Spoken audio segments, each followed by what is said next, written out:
আজ বাংলাদেশ বনাম Argentina Latin Bangla super কাপের বিগ ম্যাচ। দেখুন সময়সূচি ও যেভাবে লাইভ দেখবেন। লাল সবুজের ভবিষ্যৎ তারকারা মাঠে নামলেও শুরুটা হলো হার দিয়ে। ব্রাজিলের শক্তিশালী ক্লাব সাও বার্নান্দো দেখালো দারুণ আধিপত্য, 4 গোলের ব্যবধানে হারিয়ে দিল বাংলাদেশকে। তবে ম্যাচ শেষে বিদেশি ফুটবলার ইব্রাহিম নামাজ কিন্তু দলকে প্রশংসায় ভাসালেন, বললেন হারলেও দলের পারফরমেন্স তার মন জয় করেছে।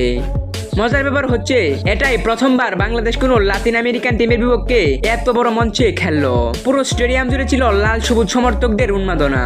যদিও প্রতিপক্ষ উচ্চ লেভেলের, তবু ম্যাচটা ছিল বাংলাদেশের জন্য গুরুত্বপূর্ণ। 2017 সাল থেকে যেসব তরুণ ফুটবলার তৈরি হচ্ছিল তাদের অনেকেই আজ মাঠে নিজেদের প্রমাণ করেছেন। কোনো ফাউল বিতর্ক, কোনো অভিযোগ কিছুই ম্যাচের আনন্দ নষ্ট করতে পারেনি। এই সবই ছিল দলগত প্রচেষ্টার ফল।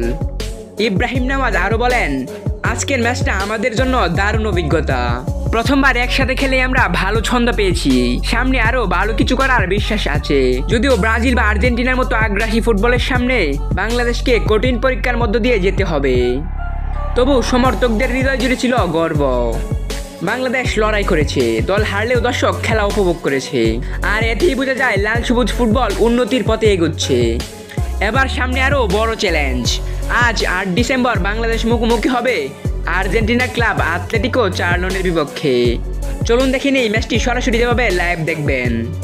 ম্যাচটি লাইভ দেখতে পারেন ফেসবুক পেজে। ফেসবুকে গিয়ে সার্চ দিন AF বক্সিং প্রমোশন এবং তারপর দেখবেন 1 লাখ ফলোয়ারের একটা পেজ আসবে, সেখানেই সরাসরি লাইভ দেখতে পারবেন। এছাড়াও লাইভ দেখাবে RTV স্পোর্টস। ফেসবুকে যে কোনো একটির নাম সার্চ করলেই লাইভ ম্যাচ চলে আসবে। আর প্রস্তুত হন, কারণ আগামী ম্যাচে বাংলাদেশ চায় জয়ের প্রত্যাবর্তন। এই ম্যাচে কে জিতবে, বাংলাদেশ নাকি আর্জেন্টিনা?